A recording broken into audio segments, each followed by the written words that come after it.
It's Wednesday, November 16th. From inside the WTOP newsroom, this is the DMV Download Podcast, brought to you by Steamfitters Local 602. Get an estimate and learn more at steamfitters-602.org. Charging documents released today shed light on what happened during the shooting at the University of Virginia Sunday night that left 3 students dead and 2 injured. WTOP's Lukert joins us from a courthouse in Charlottesville, Virginia. They talked to a witness that was on the bus. She said that she saw a guy that she knew as Chris shoot Devin Chandler while he was asleep. And just today, UVA students returned to class for the first time since the mass shooting, enduring a 12-hour lockdown on Monday and mourning on Tuesday. I know that this community is trying to make sense of what happened and heal from this, and I really just think it's going to take a lot of time. Thanks for joining us. I'm Lukert. Megan Cloherty's off today.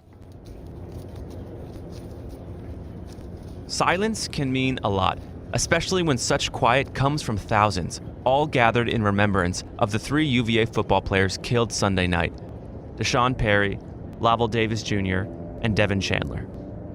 WTOP's Luke Lukert has been in Charlottesville, Virginia all week covering this tragic story. He joins us now. Thanks for having me. So, Luke, the suspected gunman and former football player Christopher Darnell Jones Jr. made his first court appearance today, and with it, we learned new information about what really happened in that charter bus Sunday night. So what did we learn here? The most interesting detail that was shared by prosecutors during this first initial hearing was a witness statement that was gathered by police. They talked to a witness that was on the bus.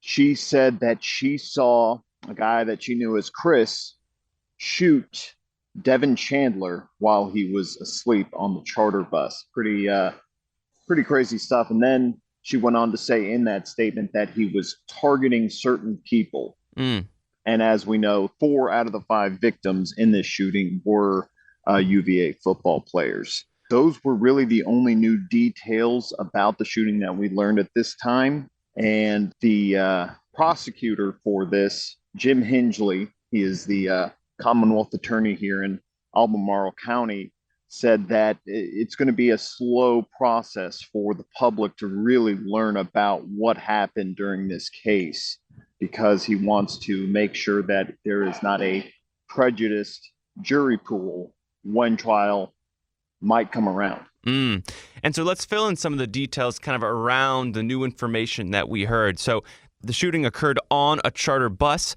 but they were coming back from a visit to D.C. Is that correct? Yes, they were on a charter bus, and they'd spent the day in D.C. seeing a play. From our understanding, it was a play about Emmett Till, and they were on their way back, and they got back at around 10:30 that night, and that's when police believe Chris Darnell Jones Jr.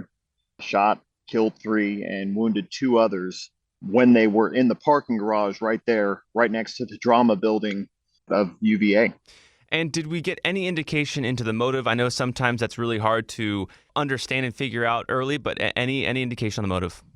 There is no official motive narrative given by prosecutors because they do want to keep information kind of close to the vest at this point as they're continuing to investigate. That was a big point made by the Commonwealth's attorney when he did speak to reporters, was saying, we don't want to harm this investigation by releasing too much information, and we don't want to make this a prejudiced trial if it does go to trial.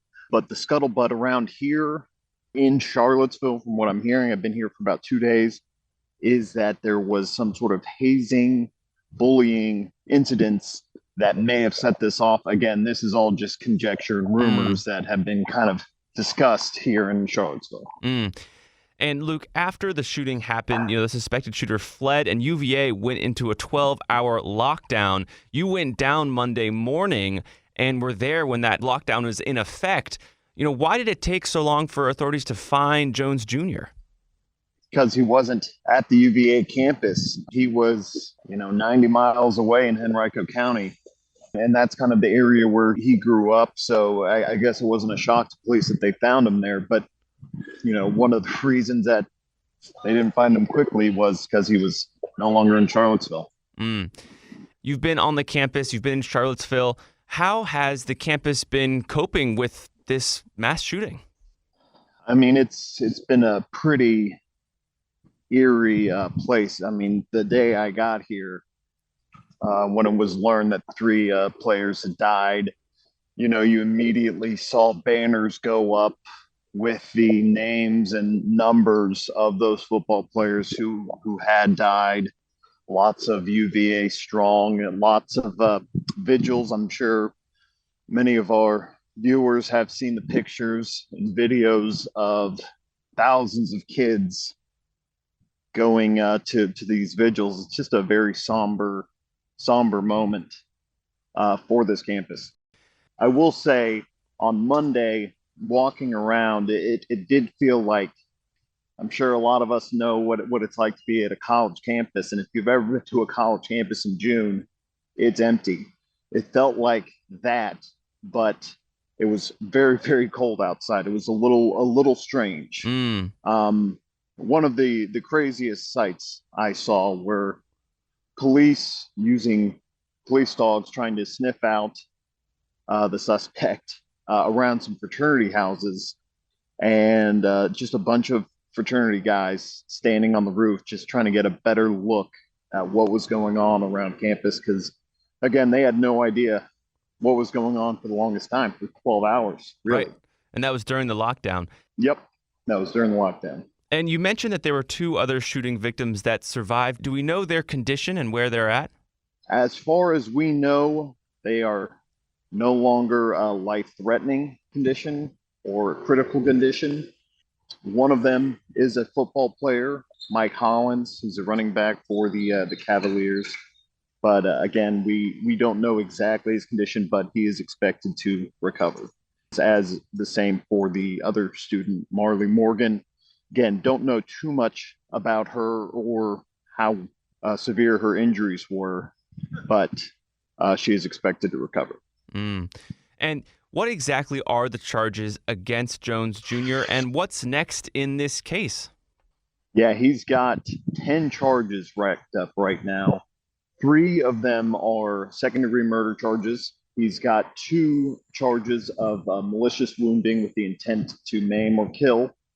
And then to go along with those 5 charges, 5 charges of using a handgun in commission of a felony. So he's got a lot of charges that could rack up a lot of jail time. Any final thoughts as we close up here?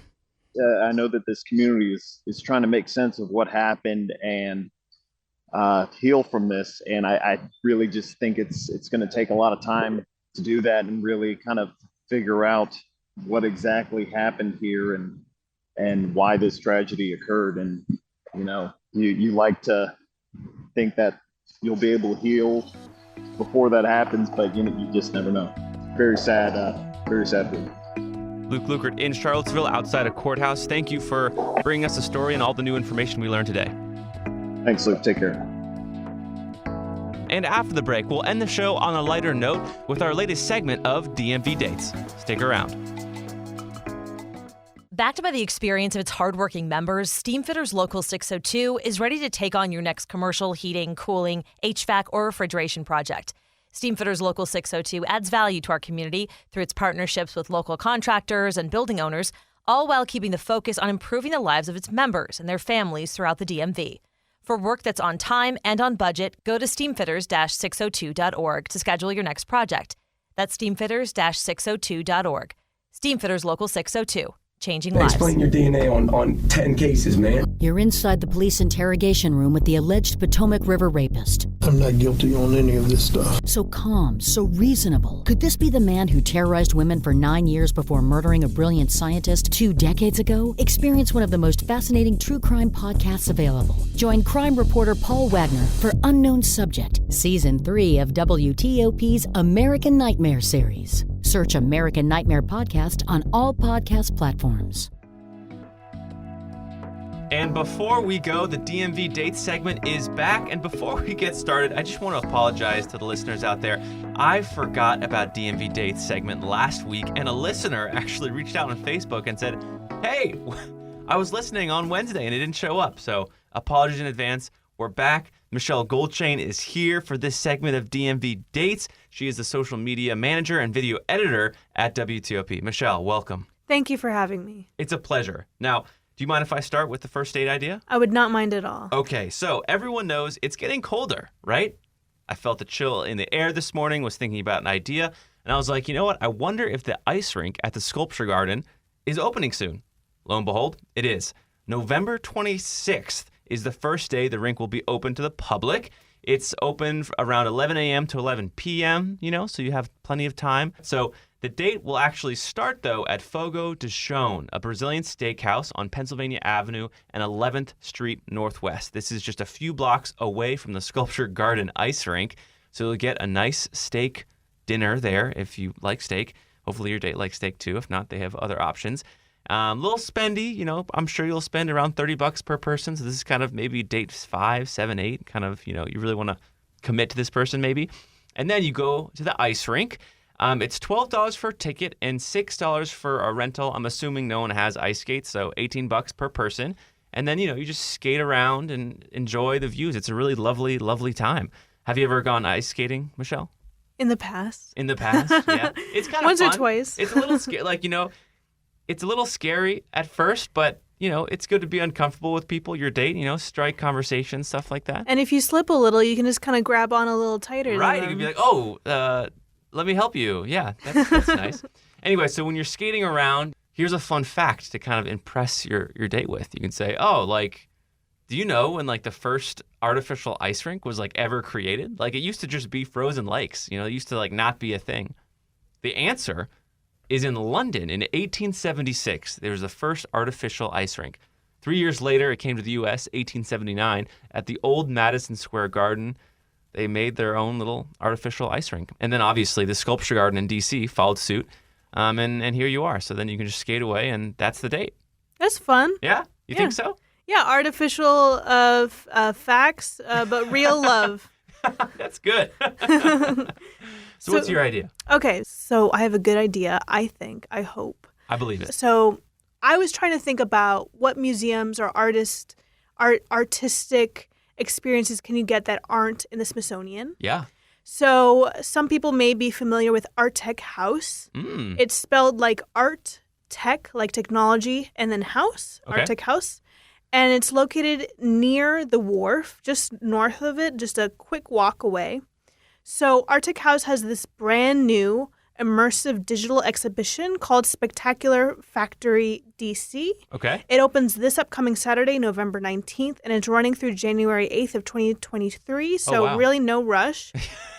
But if you're really into the holiday spirit, this exhibition is all about inviting guests into an experience that places you in what looks kind of like a gift factory. So you can expect nutcrackers, candy cane carousels, and walls to walls of vibrant colors and holiday cheer.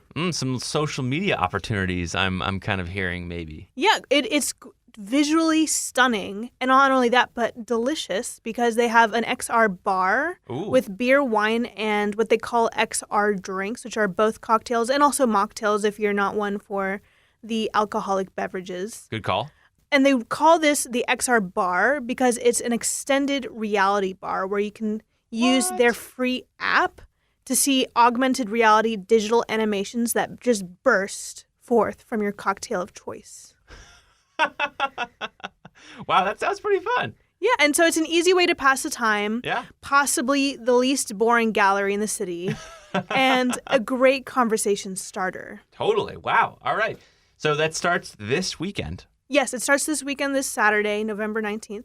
And after you're done with Art Tech House, just take a quick walk down to the wharf, and you have so many options available to you. Really. Endless. You have the Cuban cafe known as Colada Shop, or you can check out Hank's Oyster Bar if you're in the mood for some seafood. But if you want a more, affordable date, nothing wrong with the sandwiches at Grazie Grazie or, Falafel Inc. Yeah, true. Nothing wrong with that. $3 falafel, sign me up. That sounds good. Yeah, that's how I feel. But if you decide to keep walking along the wharf as you're chatting away with your date, yes, walk all the way to the Titanic Memorial. It's about a 30-minute walk, maybe 45 minutes if you're taking your time and enjoying the sights of the wharf from Arctic House. And the Titanic Memorial is a 13-foot-tall granite statue of a man with his arms outstretched, and it's meant to remember the men who perished in the wreck of the Titanic, who gave their lives so that the women and children could be saved. Yeah, I've been to that memorial. It's pretty intense. Yeah, so fun fact regarding that intense memorial. It was designed by Gertrude Vanderbilt Whitney, who was the founder of the Whitney Museum in New York City. Oh, wow. And even though it shows a man with his arms outstretched, it's not meant to resemble Kate Winslet from the 1997 movie Titanic. Right. That's just a coincidence. Wow. So yeah, and if you take your date there, you can say like, "Hey, baby, I'd save you from the Titanic." Well, you get your fun fact and your line. That's pretty good. Exactly. Well, folks, you are all set because this weekend you can do Michelle's idea, and then the next weekend you can go ice skating. Well, that'll do it for us today on the DMV Download Podcast. We're brought to you by Steamfitters Local 602, and our music is by Real World. Give us a review and rate our show if you get the chance. Let us know how we're doing, good or bad. We'd love to hear it. You can also find us on social media, where we're posting content every day.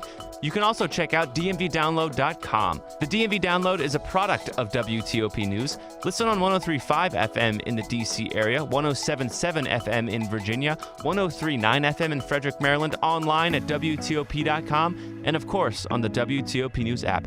Have a great night, and I'll see you tomorrow.